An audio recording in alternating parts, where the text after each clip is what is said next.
नमस्कार, आप देख रहे हैं न्यूज़ 24 और मैं हूं फरीदा गजल। आपको बता दें कि बिहार की राजनीति में एक नया मोड़ आया है, जहां सोशलिस्ट पार्टी ने विधानसभा चुनाव 2025 के लिए पूरी ताकत झोंक दी है।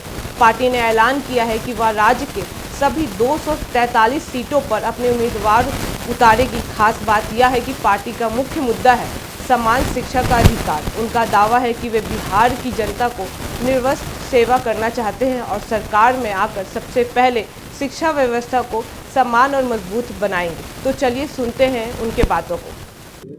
अगर सोशलिस्ट पार्टी अगर हुकूमत बनाती है और जरूर बनाएगी तो ये बिहार का नक्शा बिल्कुल अलग होगा और यहाँ सारी नीतियां जो बनेंगी गरीबों के लिए बनेंगी, किसानों के लिए बनेंगी और उनको ऊपर उठाने की कोशिश की जाएगी। इससे पहले जितनी सरकारें रही हैं उनका फोकस मेट्रोपॉलिटन सिटीज पे रहा है, बड़े बड़े शहरों पे रहा है और वहां पे कॉर्पोरेट को सपोर्ट किया है। लेकिन सोशलिस्ट पार्टी अपनी एक नीति बना के चल रही है कि यहाँ के गरीब, किसान, मजदूर और इस तरह के लोगों को उस लेवल पे उस गैप को, अमीर और गरीब के गैप को खत्म किया है। चलेगी तो बिहार के साथ चलेगी। तो खुशी है कि आपके साथ आज हम मिलने आए हैं। हमारी पार्टी कार्यकर्ताओं की पार्टी है। मैं कोई लीडर बड़ा नहीं, छोटा नहीं, ग्राम प्रधान भी उतना है और राष्ट्रीय प्रधान भी उतना है। हम 2 दिनों का सम्मेलन इस होटल में 9 और 10 तारीख को हो रहा है, जिसमें हमारी राष्ट्रीय समिति की चुन होगी। राष्ट्रीय समिति चुनी जाएगी और सारी स्टेटों के लोग आएंगे। आपका सवाल मैंने पहले देखा कि आपने इलेक्शन क्यों नहीं लड़ी या आप इलेक्शन में हिस्सा क्यों नहीं लिया। जब से 2011 से पार्टी की पुनर्गठन हुआ है हैदराबाद में, उसके बाद हम सभी सोशलिस्ट जितने थे देश के वक्-वक् भागों में, हमारा यही था कि हम स्टेटों को मजबूत करें। और देखो, पहली पार्टी है जिसके 18-19 स्टेटों में झुंड हैं। नहीं, आपकी राष्ट्रीय जनता दल भी है तो शायद बिहार तक सीमित है या झारखंड तक सीमित है। समाजवादी पार्टी है वो यूपी तक सीमित है।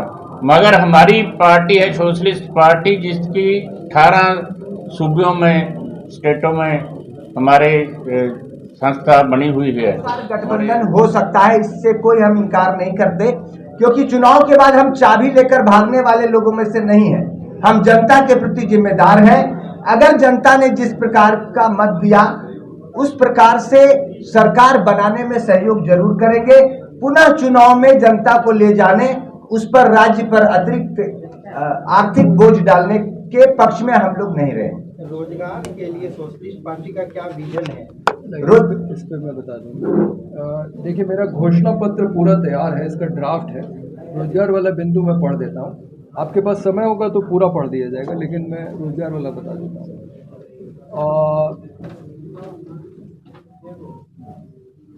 पहले तो ये है कि मनरेगा में 200 दिनों के काम की गारंटी और 600 रुपये प्रतिदिन की मजदूरी तय की जाए। और इसमें जो मॉनिटरिंग वाली व्यवस्था है NMMS, इसको समाप्त किया जाए, क्योंकि मजदूरों की हाजिरी ठीक से लग नहीं पाती है।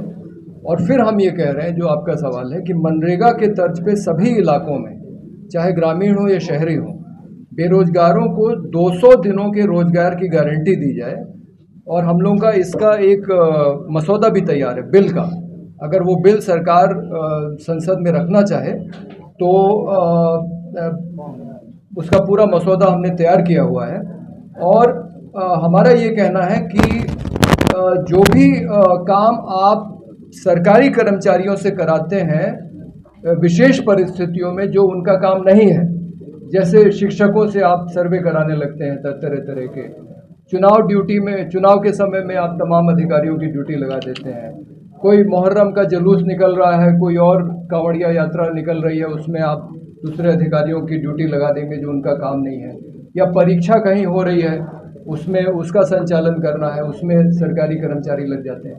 ये जितने काम हैं जो उन सरकारी कर्मचारियों, अधिकारियों के नहीं हैं, जिस पद पे वो हैं, ये सारे काम आप बेरोजगार नौजवानों नवयुवतियों से कराएं, 200 दिन के रोजगार की गारंटी दें और रोजगार न मिलने की स्थिति में, जैसा कि मनरेगा में भी प्रावधान है, तो जैसा आपने देखा कि बड़े नेताओं की मौजूदगी में हुई प्रेस वार्ता के बाद सोशलिस्ट पार्टी ने इस संकल्प से बिहार की चुनावी फिजा को गरमा दिया है। तो अब सवाल उठता है कि क्या जनता इस पार्टी को मौका देगी? क्या समान शिक्षा का सपना हकीकत बनेगा? इन सवालों के जवाब मिलेंगे आने वाले चुनावी दिनों में। बाकी इस पर आपकी क्या राय है, हमें कमेंट करके जरूर बताएं। और ऐसी तमाम खबरों के लिए देखते रहे न्यूज़ 24, हर खबर सबसे पहले सबसे सटीक। वीडियो को लाइक करें, शेयर करें और चैनल को सब्सक्राइब करना ना भूलें। धन्यवाद।